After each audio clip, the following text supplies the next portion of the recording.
Bonjour à tous, j'espère que vous allez bien. Merci David, t'as chauffé la salle. Gardez cette énergie. Pour ceux qui ne me connaissent pas, moi c'est le frère Nat. Et toujours un plaisir, un honneur, un privilège de partager autour de la parole de Dieu.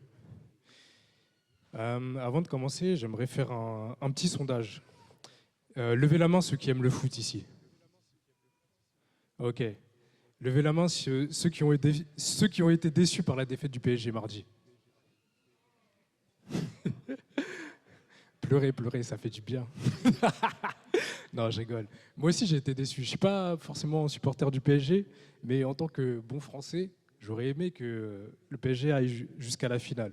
Mais bon, ça ne s'est pas passé comme ça. Je regardais le match mardi. J'étais avec le petit frère Abarijo, j'étais avec Job, j'étais avec David et tout. Et franchement, ce match, je ne sais pas si vous en rappelez encore, mais il était incroyable. Il était incroyable parce que le PSG, ils étaient à ça de se qualifier. Mais concours de circonstances, tu vois, il y avait des barres, il y avait des poteaux, il y avait des occasions. Mais c'est comme si, en fait, il ne devait pas marquer. C'est comme si, en plus du gardien, il y avait un autre gardien invisible qui jouait et qui défendait le but.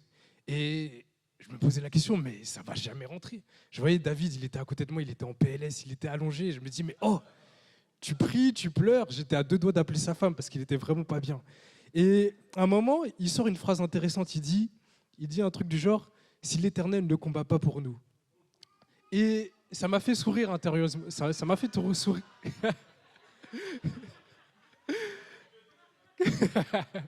Mais ça m'a fait sourire intérieurement. Vous savez pourquoi? Parce que le matin même, j'étais en train de lire un passage de la Bible et il y a cette phrase qui est revenue, allez, à quelques mots près.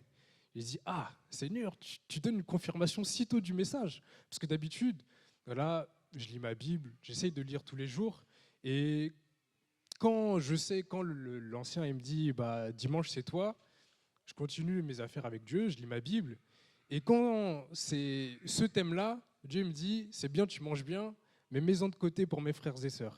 Et je savais que par la bouche de David, j'avais eu la confirmation.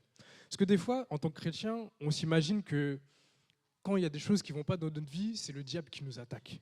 Alors que c'est juste que l'Éternel n'est pas avec moi. Et le titre de mon message, c'est Si l'Éternel n'est pas avec moi. Et pour illustrer pour illustrer ce message, on va lire un passage dans la Bible qui parle exactement de ça.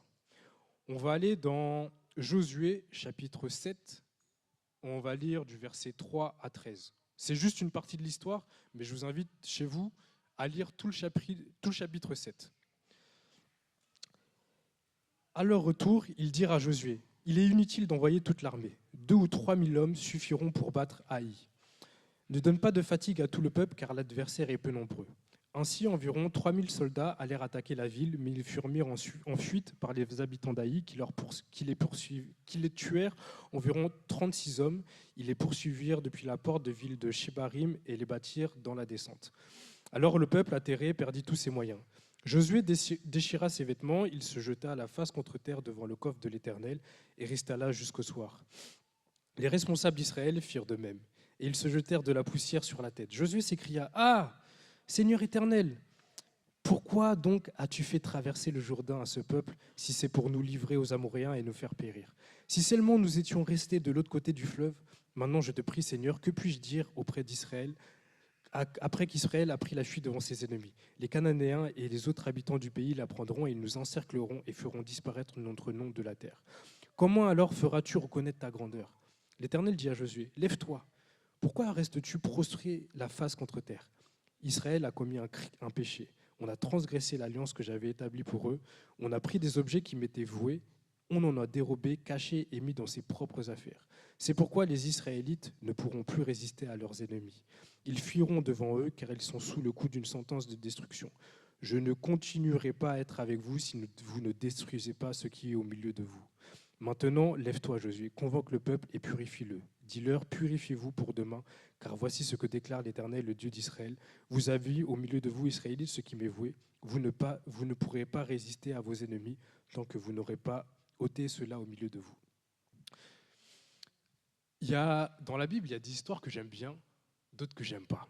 Et celle-là, elle en fait partie. Pourquoi? Parce que C'est une histoire quand tu la lis, et quand tu la lis avec l'intention de méditer la parole et la mettre en pratique, eh ben, le Saint-Esprit, il te parle, il dit, ok, là c'était l'histoire du peuple d'Israël, mais toi, dans ta vie, est-ce qu'il y a des choses que tu laisses dans ta vie et que tu dois enlever? Est-ce qu'il y a des choses qui t'empêchent d'aller avec moi? Et ce sont des passages qui, si tu veux être honnête avec Dieu, t'emmènent à une introspection. Et c'est jamais agréable, mais c'est pourtant nécessaire. Et pour aller plus loin dans ce passage, on voit dans la suite qu'il est fait mention d'Akan. C'était Akan le fautif, et ce qu'il avait fait, c'est que, pour resituer le contexte, juste avant, il y avait eu la bataille de Jéricho. Et Dieu leur avait dit, vous allez gagner, mais par contre, tout ce qui est or, argent, etc., vous n'y touchez pas. Tout ça sera réservé pour le trésor du temple. Vous n'y touchez pas, vous ne ramenez rien. Et Akan, malgré cet ordre-là, il a ramené des choses chez lui, il les a enterrées dans sa tente. Et la conséquence, c'est la défaite du peuple d'Israël. Et je me suis posé la question, mais qu'est-ce qui a poussé cet homme à désobéir volontairement à ce que Dieu lui avait demandé, Dieu avait demandé au peuple? Il est dit dans un passage qu'il a dérobé un magnifique manteau, 200 pièces d'argent et un lingot d'or. En regardant ce qu'il avait volé, si c'est cité, je trouve que c'est pas anodin. Quand on prend le manteau, que ce soit aujourd'hui, que ce soit à l'époque, ça représente un petit peu l'apparence, l'image que tu vas donner aux autres, ce que tu vas renvoyer, ton statut en fait. Et les pièces de monnaie, l'argent, c'est la situation économique. Et je me suis demandé, mais quelle était la situation d'Akan? Comment il était perçu au sein de sa communauté? Est-ce qu'il jalousait les autres? Est-ce qu'il était aigri? Est-ce qu'il était pauvre? Parce que pour voler ce manteau, il est dit que c'était un très beau manteau, donc obligatoirement il allait être vu des autres. Peut-être qu'il avait un manque dans son cœur, peut-être qu'il avait une aigreur. Et ce qu'il vole soulève un point important, des choses des fois qui dans notre vie ne sont pas réglées, des rancœurs. Il aurait pu voler n'importe quoi. Il aurait pu voler des brebis, il aurait pu voler des chèvres, quoique ça n'aurait pas été assez discret, il n'aurait pas pu les cacher dans sa tente. Mais ce manteau pose question. Et je me suis demandé, et je te demande aussi aujourd'hui, est-ce que dans ta vie, que ce soit dans l'église, que ce soit au travail ou partout où tu es, est-ce que tu es jaloux? Est-ce que tu es jaloux de tes camarades? Est-ce que tu es jaloux de tes frères et sœurs? Est-ce que tu es frustré? Est-ce que tu as de l'aigreur en toi? Et si c'est le cas, fais attention, parce que ça peut t'emmener sur une pente glissante. À quel moment Akan s'est dit que il pouvait dérober ces choses-là et que Dieu ne verrait rien? Parce que ce n'est pas parce que Dieu ne dit rien à l'instant T qu'il ne voit rien. Ça me fait penser à un épisode, quand j'étais petit, je devais avoir 12, 13 ans, quelque chose comme ça, et j'étais avec certains de mes frères, et je me rappelle qu'à un moment, ils m'embêtent. Et je leur dis d'arrêter, ils continuent. Et je ne sais plus c'est qui exactement, mais je le tape. Et moi, même ça m'a surpris, parce que franchement, c'est pas ma nature, je suis une crème. Et non, que Dieu vous pardonne, arrêtez le mauvais témoignage. Je le tape. Et vous savez, les comportements de grand frère, tout de suite vous le tapez, le petit il en profite, il commence à ouvrir grand sa bouche, à pleurer. Et du coup, je mets sa main sur sa bouche, il y a mon père qui arrive et qui dit, qu'est-ce qui se passe? Il dit, Nathanaël, il m'a tapé. Je dis, non, c'est pas vrai. Si, il m'a tapé. Et mon père, il finit par dire, Nathanaël, pourquoi tu mens? Je dis, non, je mens pas, je l'ai pas tapé. Je dis, j'étais là, j'étais derrière, j'ai tout vu. Et j'ai rien dit. Je dis, ah. Et du coup, mon père, quand c'est comme ça, quand il veut nous punir, il réfléchit. Il réfléchit à comment il va nous punir efficacement. Il est revenu quelques minutes plus tard, il a dit, vas-y, assieds-toi sur ton bureau. Prends une feuille et tu vas me copier 100 fois. Et lui, ce n'était pas des trucs que je ne mens pas, je ne tape pas mes frères. En fait, il choisissait des passages de la Bible et il les faisait copier. Et je me rappelle, il m'avait trouvé un long passage. Il y a 5 choses que le Seigneur déteste, et le plus grand des choses, c'est le mensonge. Il m'a fait copier ça 100 fois. À la fin, j'ai compris. J'ai compris que si je voulais taper un de mes petits frères, il fallait que je regarde par-dessus mon épaule. Non, non, je rigole. Il faut pas taper, il faut pas suivre mon exemple. Mais voilà, ça ne veut pas dire que quand Dieu dit rien, il ne voit rien. Et Dieu est omniprésent et omnipotent. Peut-être qu'Akan pouvait se dire aussi, Dieu m'a oublié. Où est ma part? Pourquoi les autres sont bénis et pas moi? Pourquoi les autres ont ci et pas moi? Pourquoi les autres ont des enfants et pas moi? Pourquoi j'ai du mal? Et ça, des fois, c'est un petit peu nos pensées. Alors qu'il aurait pu regarder plus loin. Haï, c'était juste. Non, Jéricho, c'était juste la première bataille du peuple d'Israël dans la conquête du pays de Canaan. Il y en aurait d'autres. Et l'histoire nous le montre. Toutes les autres batailles se sont soldées à partir du moment où ils faisaient confiance à Dieu, où ils étaient réglo, se sont soldées par des victoires. Et du coup, ils avaient du butin à rapporter, des richesses, et les richesses grossissaient. Il avait juste à se dire, ça c'est voie à l'éternel, cette bataille c'est voie à l'éternel, je ne touche à rien, j'attends mon tour patiemment parce que Dieu a fait une promesse, il va la tenir parce que c'est Dieu. Le verset 21, il est intéressant. Il nous dit, c'est Akan qui se confesse et qui nous dit exactement comment ça s'est passé. Il dit, j'ai vu dans le butin un magnifique manteau de Babylone, 200 pièces d'argent et un lingot d'or.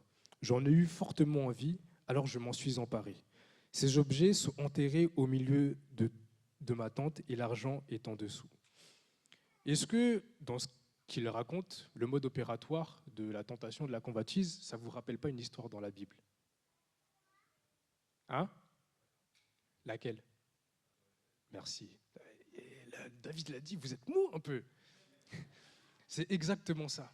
Ève dit à peu près, j'ai vu que le fruit était bon à manger, je l'ai pris et je l'ai mangé.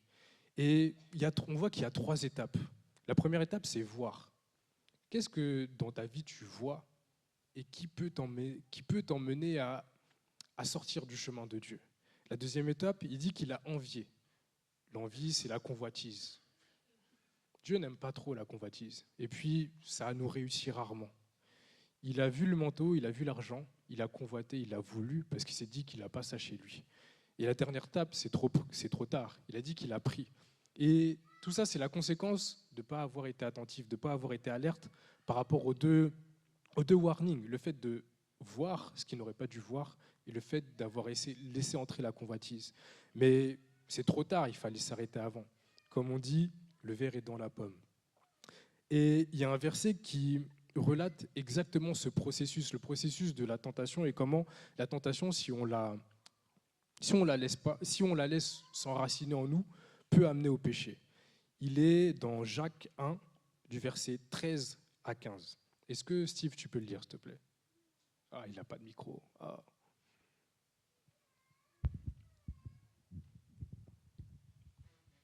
Jacques 1, du verset 13 à 15. Que personne, lorsqu'il est tenté, ne dise « c'est Dieu qui me tente », car Dieu ne peut être tenté par le mal et il ne tente lui-même personne. Mais chacun est tenté quand il est attiré et amorcé par sa propre convoitise. Puis la convoitise, lorsqu'elle a conçu, enfante le péché. Et le péché, étant consommé, produit la mort. Bingo, c'est exactement ça. Donc en fait, on voit que le péché d'Akan n'est pas accidentel, il n'est pas arrivé comme ça. Ce n'est pas un coup de tête, mais c'est le résultat d'un cœur infecté et mal disposé. Et le diable, en fait, avait la porte ouverte, il a juste attendu le bon moment pour activer le virus qu'il avait semé dans son cœur. Et si on regarde les conséquences de sa faute, elles sont terribles. Parce que non seulement le peuple d'Israël est défait, non seulement il perd 36 de ses compatriotes, il est dit qu'il y a eu une perte d'environ 36 soldats.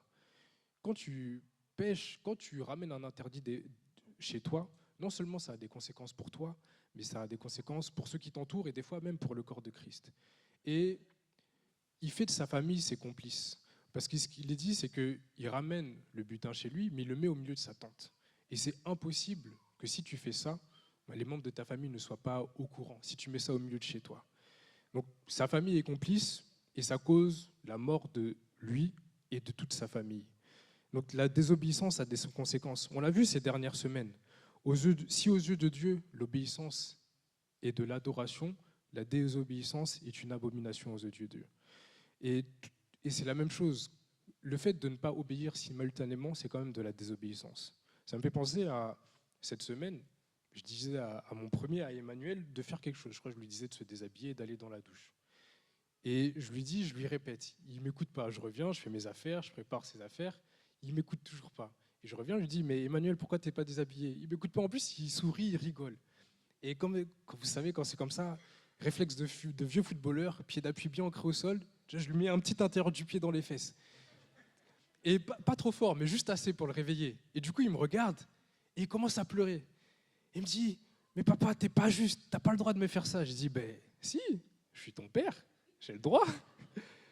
Et je l'ai fait parce que tu ne m'as pas écouté. Ça fait 10 fois que je te répète la même chose et tu ne le fais pas.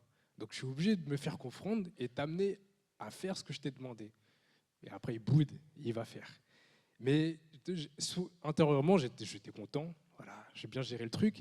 Et il y a une petite voix qui me dit, tu sais, Nat, quand tu ne m'obéis pas tout de suite, tu es exactement comme ton fils. Et du coup, j'étais tout penaud. Je me dis, mais c'est vrai, plein de fois, Dieu nous demande quelque chose, Dieu me demande quelque chose, et tu reportes, tu repousses. Et ça, c'est pas de l'obéissance. Le fait de le faire au bout de la 10e fois, c'est pas de l'obéissance. Et Dieu n'aime pas ça. Vous savez comment Achan est mort dans cette histoire? Il est mort lapidé. J'ai lu cette histoire, je dis, mais Seigneur, c'est dur, hein, c'est dur. Lapidé, c'est quoi? C'est on te jette des pierres jusqu'à ce que tu meurs. Donc c'est pas la mort la plus douce, on va dire. Et j'ai demandé à Dieu, mais est-ce que cette punition, elle était méritée? Parce que non seulement c'est lui qui a été lapidé, mais aussi toute sa famille. Ça veut dire sa femme et ses enfants s'il en avait. Et j'ai recherché dans la Bible pour quelle cause on pouvait lapider. La lapidation est applicable, selon la loi de Moïse, s'il y a un adultère, s'il y a des sacrifices faits à des dieux étrangers, s'il y a des blasphèmes qui sont faits avec Dieu, s'il y a des blasphèmes qui sont faits envers Dieu, pardon, et si on sert ou on adore un autre Dieu. Et au premier abord, je me dis, mais Achan, il coche aucune de ces cases. Mais Dieu m'a dit si. Au lieu de servir Dieu, Achan s'est servi lui-même. Au lieu d'adorer Dieu, Achan a adoré le Dieu de l'argent. Au lieu de lui être fidèle, parce que Dieu avait fait une promesse au peuple d'Israël et Achan avait fait une promesse aussi à Dieu en s'engageant à respecter leur accord, il a placé son désir au-dessus de la volonté de Dieu. Donc, en fait, Achan était coupable. Et ce qui est malheureux, c'est qu'il a entraîné sa famille avec lui. Et on chante souvent « Dieu est le même hier, aujourd'hui, éternellement ». Mais il est le même aujourd'hui, hier, aujourd'hui, éternellement, pour nous bénir, mais aussi pour nous châtier. Il n'aime pas la désobéissance. Et il n'aime pas qu'on place quelque chose au-dessus de lui. Donc c'est quelque chose où, en tant que chrétien, il faut faire attention. Mais merci Seigneur, il nous donne la possibilité de renouer avec la victoire. On le voit dans la suite de l'histoire, où Achan est démasqué. Et vous entendez pas? Ah, Achan, avec un K. Et la première étape, c'est de se poser la bonne question. Est-ce que Dieu est dans mon équipe? Est-ce que dans ma vie, est-ce qu'il combat à mes côtés? Est-ce que Dieu nous a donné la victoire? Quand on marche avec Dieu, on sait déjà le résultat final. Et je dirais qu'il y a plusieurs catégories. Quand on n'a pas tout de suite l'exaucement, il y a soit ce n'est pas encore le temps de Dieu. Dieu peut nous faire une promesse, mais ça ne veut pas dire qu'il va la réaliser à l'instant T. Et il y a plein d'hommes de Dieu qui ont vu ce cas de figure-là. Soit ce n'est pas le temps de Dieu, soit en nous, on a un manque de foi qui ne permet pas à Dieu d'activer ce qu'il a prévu pour nous, soit il y a un blocage. Et tu peux le voir si tu subis des défaites à répétition alors que ça ne devrait pas être le cas.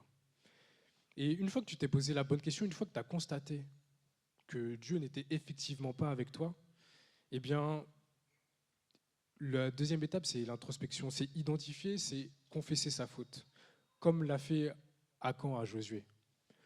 Achan a avoué, il a dit, voilà, j'ai pris le butin, je n'aurais pas dû le prendre, je l'ai enterré dans ma tente. Et c'est la même chose qu'il faut que nous fassions avec Dieu. Dis, Seigneur, dans ma vie, j'ai ça, je sais, ça ne te plaît pas. Et je le présente à Dieu.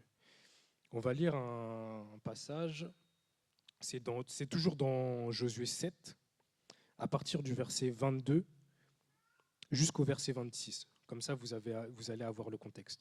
Josué envoya des hommes à la tente d'Achan. Ils se dépêchèrent d'y aller et y retrouvaient effectivement le manteau enfui dans la tente et l'argent en dessous.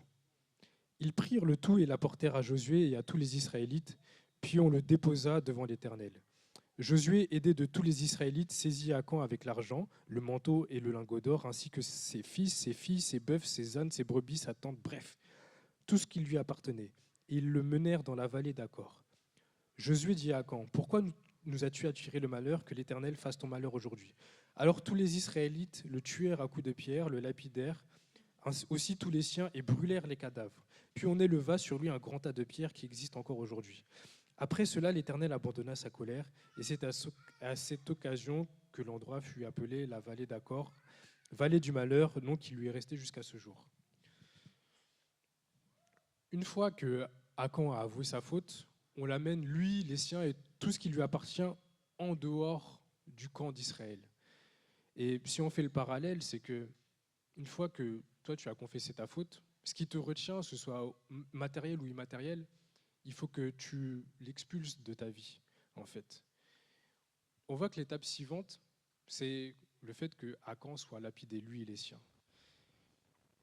On peut faire le parallèle au niveau spirituel en disant qu'il faut faire mourir tout ce qui t'empêche de te rapprocher de Dieu. Il faut faire mourir tout ce qui t'a éloigné de Dieu, tout ce qui empêche la pleine action de Dieu dans ta vie.